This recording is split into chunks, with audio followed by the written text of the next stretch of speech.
প্রিয় বাঞ্জারা ভিউয়ার্স, আপনাদেরকে আমি আজকে শেখাবো নিজের বাগানের বা নিজের গাছের আমকে কিভাবে প্রসেসিং দ্বারা পাকানো হয়।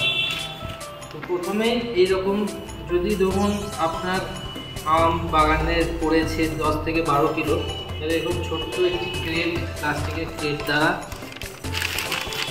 এটিকে জাগ দেওয়া সম্ভব।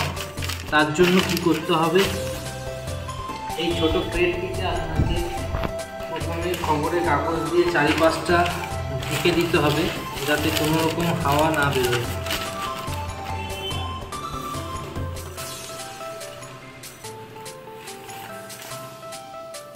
এই আমি ঢেকে রাখলাম।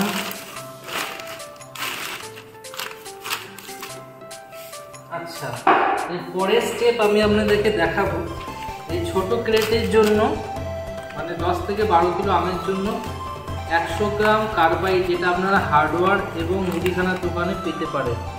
এই 100 গ্রাম কার্বাইডকে ভালো করে কাগজের দ্বারা মুড়ে এই ক্রেটের মধ্যে আপনারা রেখে দিলেন। যদি আমের ওজন বা আপনার বাগান থেকে পাড়া আমের ওজন 20 থেকে 25 কিলো বা 24 কিলো হয়ে যায়, তাহলে বড় ক্রেটে আপনার 100 গ্রাম করে দুটো পুড়িয়া এরকম কার্বাইডে আবৃত করে কাগজে আপনাকে দিতে হবে। তো এখন চলছে আম বাছাই পর্ব। এই আম বাছাই পর্বতে এখন আমি যে আমগুলো পেরেছি সেগুলিকে বেছে বেছে ভরবো। যদি দেখেন যে এরকম ফাটা আম বা জলা আম থাকে, সেই আমকে এর মধ্যে ভরবেন না, কারণ এমনিতে এটা আম ডেথ হয়ে গেছে, নষ্ট হয়ে গেছে। এরকম যদি কালশিটের আম কিছু থাকে সেগুলোকে আপনারা বাদ দিয়ে দেবেন, কারণ এটা ওগুলো খাওয়ার অযোগ্য।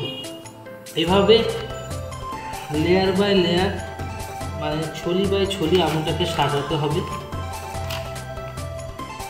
যাতে সব দিক থেকে এই কার্বাইডের গরম হাওয়া সব কোন দিক থেকে গিয়ে আমটাকে পরিপক্ক করে তোলে।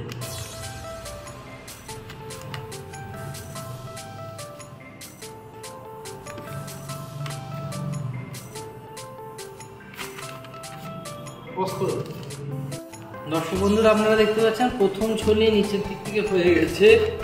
আর দেখুন এইরকম একটু ফাঁক ফাঁক দিয়ে সারিবদ্ধভাবে সাজাতে হবে, যাতে কার্বাইডের গরম ভাব প্রত্যেকটা আমের সঠিক মাত্রায় যেন পৌঁছে যেতে পারে। আমি ঠিক সেইভাবেই দ্বিতীয় ছলিটা, অর্থাৎ নিচের থেকে দ্বিতীয় ছলিটাও আমি সেভাবেই সাজাচ্ছি। আপনারা দেখুন,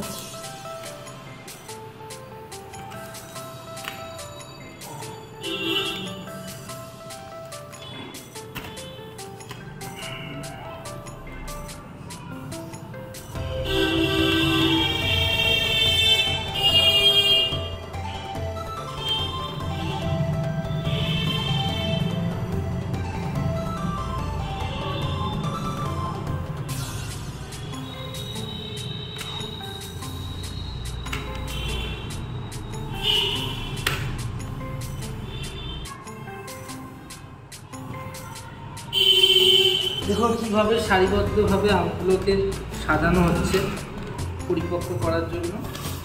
এখন খুব বেশি আম আর নয়, যে বড় এবং একটু হলদে আমগুলোকে মাথার দিকে দিচ্ছি,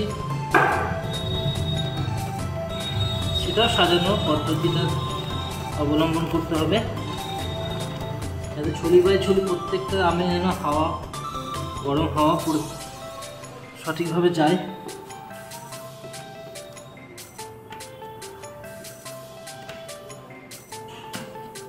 এরপর যেটা করতে হবে দর্শক বন্ধু, সেটা হচ্ছে সঠিক আর একটি এক্সট্রা কাগজ নিয়ে এই মাথাটা ঢেকে ফেলতে হবে,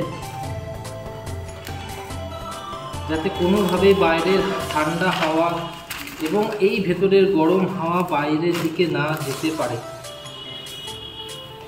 কাগজটা ছোট হওয়ায় আর একটা কাগজ দিয়ে দিলাম এবং এটাকে পুরোটা ঢেকে রাখতে হবে।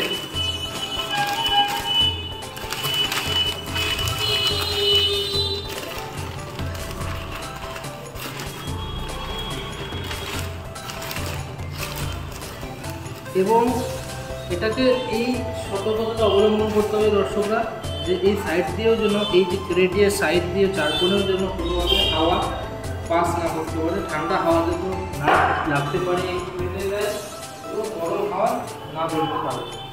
সেই কারণে আমি এটাকে ঢাকার চেষ্টা করব। আমি এটাকে ঢেকে রাখছি, বা আপনার বাড়িতে যদি কোনো চট থাকে বা বস্তা থাকে, সেই চট বস্তা দিয়ে আপনি চাপা দিয়ে দিতে পারেন। এই হিটটা দরকার, আম জাগতে গেলে এই কার্বাইডের হিট দরকার।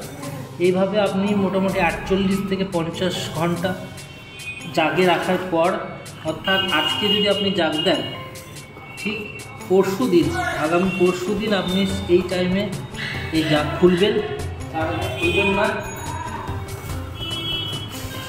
ফাইনালি বন্ধুরা, আজকে 3 দিন পর আমি আজকে আমের জাগ খুলছি। আজকে দেখো, আম পুরো পেকে গেছে, এখন খাওয়ার উপযুক্ত কালার চলে এসছে, আম পেকে গেছে।